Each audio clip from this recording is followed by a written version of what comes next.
So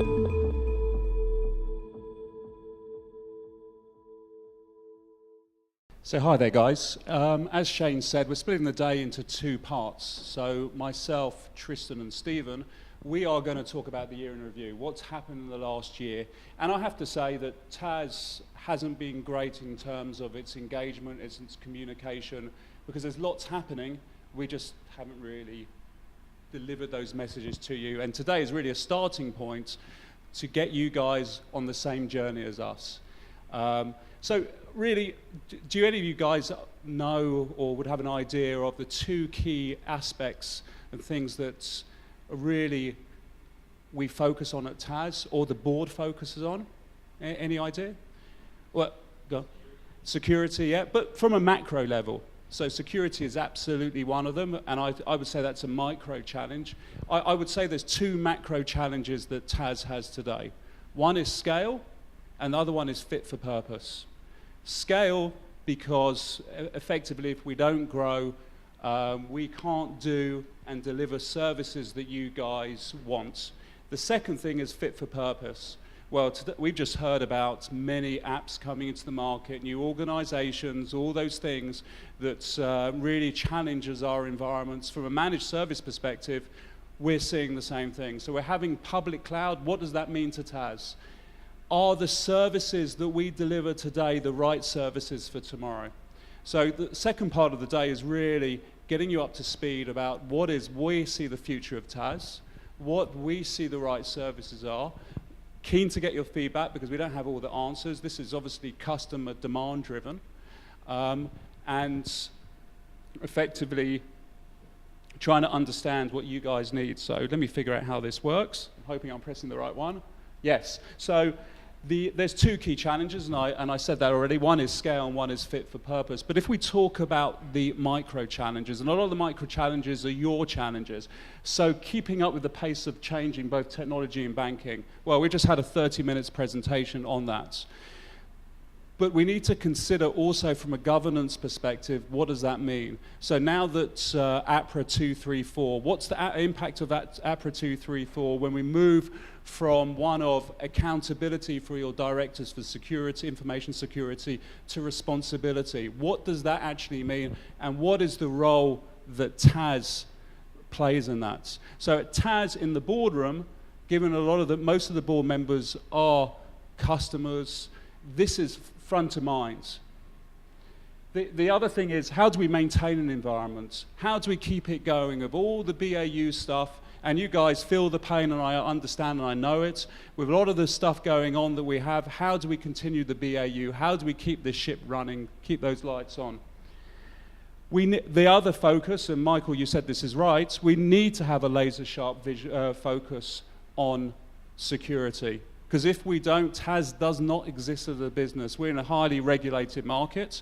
We can't afford a data breach. We can't afford security issues. How do we keep on top of that? Because frankly, the attackers out there, they are fast and furious, and they come at us. And Stephen's going to talk a lot about security and what we're doing around that, both from a PCI and a security perspective and how we address that. But when we talk about PCI, I don't want you guys to switch off and think, oh, well, that's just something that Visa pushed down onto TAS. That might be the case, but it's foundational. It's foundational in terms of providing the right security posture moving forward. And I don't want to steal Stephen's thunder and talk too much about it, but please see PCI that way. It's not just about getting compliance tick. It's about actually providing a better level of security. And there's obviously levels above that Stephen will talk about. The one issue that I really want to bring, and I think about this on a daily perspective, and my team think about this, is really avoiding technical debts. So every day, we have requests come in from customers, and you guys will know this, asking us to do certain things. In the past, TAS, in the last 30 years past, has been really open to doing that, and we have gone a long way to service the customer. The problem that brings up is actually technical debt. So we often have taken the easiest path rather than the long-term path, the right path. And a lot of the work we're doing today is actually removing that technical debt, hopefully not impacting you guys, providing a better service, and making the right decisions moving forward. Because with technical debt comes with operational overheads. Maintenance becomes a significant challenge, because how do you maintain it? How do we service you guys? So when you guys say to us, hang on, can you just spin up a server? Well, I can tell you that the networks are all different because of the technical debt that we've not inherited, but we've allowed. And I'm not pointing fingers, I mean, it goes both ways, right? So we've allowed that, we provide this we need to move forward and say, okay, how are we going to provide a better environment, faster delivery, because if you remove the technical debt, you can actually create faster delivery. We've talked about compliance as well. That's forefront of our minds. We're on the PCI journey. And then also the other focus of the micro focus is product. And you're going to hear a lot this afternoon in terms of how we're addressing and what products we're addressing for the market. Okay? So just to remind everyone, we undertook a data center migration the end of 2017 and beginning of 2018. And I've done data center migrations before, and they are not for the faint-hearted, frankly. This, I have to say, and it obviously had its challenges, but we managed to migrate all the core banking systems without a technical hitch during those migrations. And I think that is a result of both the efforts that TAS put in terms of its planning, but also the input from customers to help us on that journey. So I think today, really what I'm saying is a thank you. Remind us why we're doing it, to remind us as well, TAS, why we've done this. Again, this is about fit for purpose. You guys would have heard it. Silverwater, our old office and our data centers, it needed a refurbishment. It needed an uplift in its infrastructure, be it UPS, generators and cooling. We could never get to what the new data center has today. We couldn't get to that level of robustness. They have 100% uptime. They have redundancy beyond redundancy. They're tier 3 certified, which is about redundancy, by the way.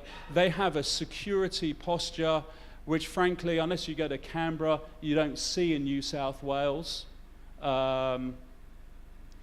whereby most of the government, in fact, all the New South Wales government is hosted in there. You can't just walk in there. And not that you could walk into any data center, but this is a higher level of security. And the most compelling component behind that is that it's on the critical infrastructure list, which effectively means if there is a disaster in New South Wales or indeed Australia, then they would be prioritized the fuel and services, because that's where New South Wales health, ambulance, police, and most of the state's facilities are run out of. So for us, it's a compelling message. That is why we went in there. It's about fit for purpose for a highly regulated industry. And for those of you who haven't visited Metronodes, we have a cage within a data center. We have a data center within a data center, effectively. And that in itself is what I believe is fit for purpose. And the question really should be from you guys, so what's happening with Belrose? Belrose absolutely is on the roadmap. We haven't got any definitive date when that's going to happen. It's not going to be something we've migrated in 2019. I want to make sure that the organization, not just TAS, but also our customers, don't suffer from change fatigue too much, because there is impact on you guys if we just move a data center, be it secondary or not. But that absolutely is the way forward for us. We're going to move out of there. But as I said, that won't be completed next year. Just to recap on some of the other things that we've done in 2018. So we talked about the data center, but it's probably worth talking about a few other things. When we did the data center, we uplifted a lot of our technology. So we have moved from the core backbone of our organization was running off a Nortel Avaya, what was Nortel, backbone. Today we move it to Arista. And those who don't know anything about Arista, they're a significant networking company. They're not great at marketing, but frankly, they are the backbone to Azure. to Azure, to Facebook. The ASX run off that. And they have a very good profile in the enterprise market. And that's something we've adopted. And that's also about how their future plans in terms of how do you expand into public cloud, which they're not there yet in terms of actually expanding their network or through that. But they are in the forefront of networking. And if you've got any questions of that, then you can ask our lead networking architecture who will present to you a bit later on a different offering, but feel free to ask him during the break of what's happening in Arista. Some of the other things we did, we moved load balancers. I know this is technical, micro-technical stuff, but it's important to know we haven't been just sitting around just thinking about what we can do. We've been doing a lot. Some of the other things probably worth noting is that we've undertaken a significant migration, which is the managed desktop for whoever uses it, to DAS migration. A lot of the customers here would have only known DAS, but we have 15 or so customers who are migrating to a new DAS offering. Adam's going to talk a bit about that later. The important thing to know is that's an uplifting technology in terms of its performance, but it's also an uplift in how we deploy that technology. And what does that mean to publish apps? And that's something, I don't want to spoil your thunder, Adam, as well, so I'll let you talk about it if you so wish later. But that's a journey that we're going on. We hope to complete that for all customers by the beginning of next calendar year. But it's going well.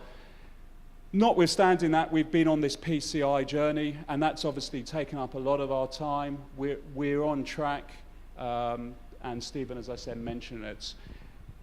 It's also worth noting that we're uplifting our marketing awareness. If anyone who follows you or follows Taz on or LinkedIn or some of the social media out there, you can see that we're doing quite a lot of actually getting our profile out there. For those who haven't met Suzanne, she's new-ish to our organization, but really helping us communicate better to our customers. We've had feedback, and that's probably. We haven't had many user groups over the last year, but we've had the last few years, but we've had feedback around we aren't great in communicating, and that's why we've now got that committed, dedicated focus around marketing. That isn't just about pushing new products and services, that's about how we as an organization go about better communication. Okay? So new technology I touched on. Some of the other things we've done, obviously we've done some uplifts in Checkpoint. Probably worth noting is Tuffin as well, which is a great bit of technology. Why do I want to call it out to you guys? Because I know there are firewalls take a lot of time to deploy. That's the technical debt aspect at Taz. But we're moving towards more orchestration and using a tool called Tuffin to actually help us orchestrate push-outs and check firewall rules a lot quicker, so that when we move things out. We've moved, as I say, we've got new storage, and we've got a raft of new security products that we've deployed into our network, both to satisfy PCI, but just frankly to uplift what Taz does. So lastly, before I hand it over, we are focusing on 3 different areas. So in terms of products, we've got SD-WAN, and when you think of SD-WAN, you've got to think about the moving from a traditional way of connecting in to Taz and different clouds from what you guys see today, from a traditional MPLS environment. This is about something which is app aware. This is about the future. This isn't about just having point-to-point connections. And Hassan, who will be presenting later, will give you a lot of more detail behind that. Some of our customers have already started taking that up. We've already got our first deployment completed around that, which is exciting. But it's exciting in terms of it really shifts the game from a networking perspective. It isn't traditional networking. If you think of it as a replacement for MPLS or ADSL, it isn't that. This is a whole different paradigm shift. The other area we're focusing is Taz Cloud. So we've obviously, you guys know and have heard that we've been working with Alibaba in the past. I have to be honest, behind this is the geopolitical climate round, especially with Australia and the US and so forth, working with Chinese companies makes that engagement actually very difficult. And coupled with demand from customers who are looking from services, be it out of Azure or AWS, is how do we move forward? So what you're going to hear today from Paul is how do you move forward in the cloud environment? What does that look like? What's TAS's role in that? And especially, what does hybrid mean as well? Because it isn't that you can move all your workload into a public cloud. You also need to take on board that when you talk about public cloud, if you do that alone, you've got the compliance and governance aspects to manage yourself.